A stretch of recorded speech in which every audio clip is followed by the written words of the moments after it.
Гаднах төмөр хаалгаан цоожлох үед дотор хэн нэгэн хүн зэвүүн инээхэн сонсогдоод байсан. Би өнгөрсөн жил Сүхбаатар аймгийн Мөнххан суманд ажиллаад очиж ирсэн л да.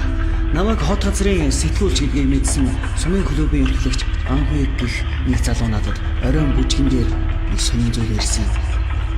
Би өнгөрсөн зунд ажиллах болсон. Миний өмнө ажиллаж байсан дамдангай ажлаас гарах өргөдөл өгсөн юм билээ. Тэгээд яг ихэндээ бүх юм болж бүтчихэл байсан. Би багадаа энэ суманд байсан болохоор эргэн тасгад амар байлаа. Гэтэл нэг өдөр дамдангай намайг гэртээ дуудаж нэг юм задлж сунгаа ийхүү ярьж үлээ. Чи миний ажлаас гинт гарах болсон шалтгааныг мэдэхгүй. Нэг удаа би сумынхандаа бүтэл сайнныхын киног үзүүлчихэд хүмүүс тарсны дараа өөрийнхөө ач хүүтэй заалны сандлыг захаас нэхлээд хурааж явлаа. Гэтэл нөгөө захаар нь сандал хумж явсан ач хүү маань ихэд айсан шинжтэй гүгээд тийм байна.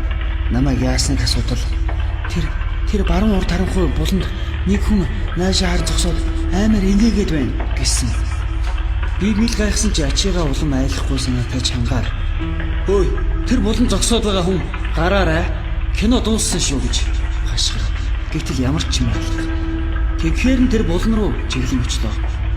Нэрээ хүн инээхэн сонсогдоод байх шиг. Нилээн дөхөж очоод "Хөөй, хүн байна уу? Үгүй юу?" Гэтэл гинт тэр булангаас салхи шиг юм хөдөлж намайг дайран гараад заалны хаалга хүчтэй савлаад явчихлаа. Энэ үед миний бие зарс хийгээд нэг л хүүтэн өргөөр явчихсан. Тэгээд ачаа дагуулад сандлаа хагас дутуу орхиод гарлаа. Гаднах төмөр хаалгаан цоожлох үед хэн нэгэн хүн зэвүүн инээхэн сонсогдоод байлаа. Тэрнээс хойш би олон дахин тийм юмтай таарсан. Бүр сүүлдээ тэр харанхуй буланд гэрэл шиг юм асаад байдаг болчихсон. Миний бич айж мармуудаад нүдний хараа хүртэл юм харахаа байсан. Тэгээд би сумын засаг дарагдаа өргөдөл бичиж гарах тухай хэлсэн чинь харин зөвшөөрсөн л дөө.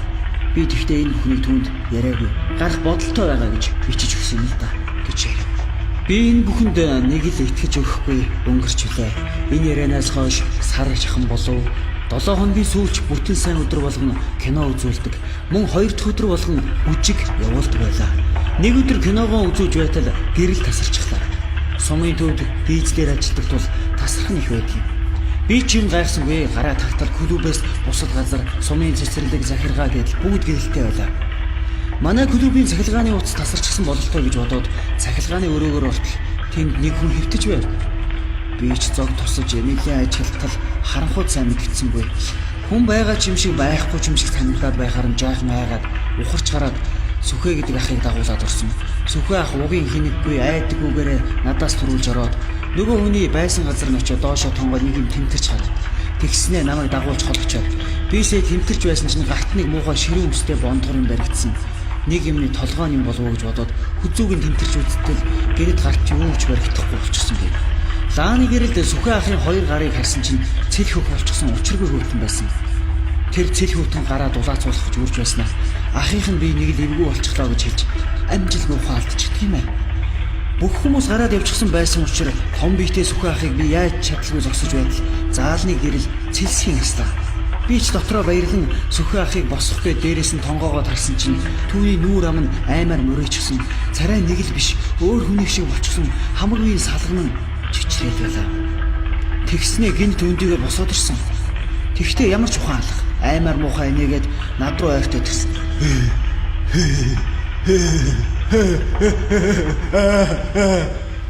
Ашгүй би хаалганыхаа ард талд зогсож байсан болохоор гараа цухтаач. Яг яаж гарснаа ч мэдэхгүй нэг мэдгэтэл гадаа гарчихсан зогсож байсан. Клубын гэрэл асч унтарч байснаа буудаад шатчихв бололтой асгаа байсан.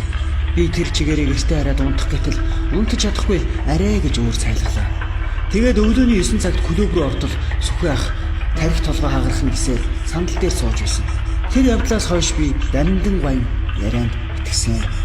Олон жилийн өмнө клубын барилгыг засварлах үеэр нэг залуу бүдүүн гойлон цохиулаад газар дээрээ толгойн бяц усрээд нас барчихсан гэсэн. Бодвол түүний сүнсэл хорогдсон юм шиг үнэлээ дээ хөрхий.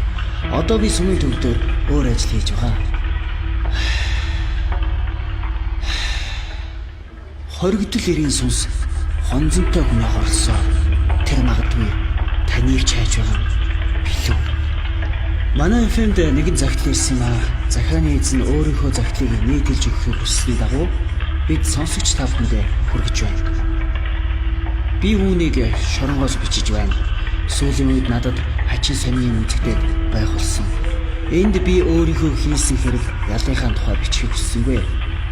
Ямар ч байсан зодоонуудыг хийж байгаа л орчихсон. Харин өөрт минь тохиолдоод байгаа нэг жиргш явдлын тухай бичих гэсэн. Би шоронд 2 жил болж байна. Энэ бүх хугацаанд би ганцаардл, харуулсал, доромжлол, дарамтыг бишгүй амссан. Гэсэн ч би доош оров. Харин сүүлийн үед би нэг юмнаас болж сэтгэл санаагаар унаж ганцхан өөртөө зовж явна. Өнгөрсөн сард би танай энэ хүн нэвтрүүлгийг сонссон л да. Тэгээд та бүхэнд хандаж өөрт нь тохиолдож байгаа энэ муу ёргийн явдлын тухай бичээ шийдлээ. 5 сарын өмнө манай камерт хоригдож байсан малын хулгай хэрэгтэй цогтоо гэдэг залууг манай эндхийн нэг овгор хулгайч Баатар гихч Чагнаа гихч хоригдлоо нийлээд боогоод алчихсан. Цогтоо уг нь томоотой гүндүүг залуу л да. Даанч дэндүү зүрүүд гүжүүд байсан.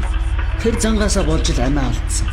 Би цогтоотой нэлээд дотно нарийн ширээ маа ирдэг байсан. Цогтоог яг алж байхад нь харсан үдсэн хүн байхгүйгээд Баатар Чагнаа хоёрч нэг их сүртэй шийтгүүлээгүй дарамтлан зовоож байсан гэдгээр л ганц 2 жилийн ял нэмүүлсэн болоод өнгөрсөн. Тийм болохоор надад нэг л сонир санагдаад байсан л да. Тэгээд би нэг удаа камертаа ганцаараа сууж байхдаа цогтоогийн зургийг гаргаж ирээд шоронд ч хүний нохоо амьсгал байх юм да. Лалар. Чамайг санаатаа алчаад байхад хинч тоосон. Чи уг нь яаж хийж байгаад эндээс гарсан бэ?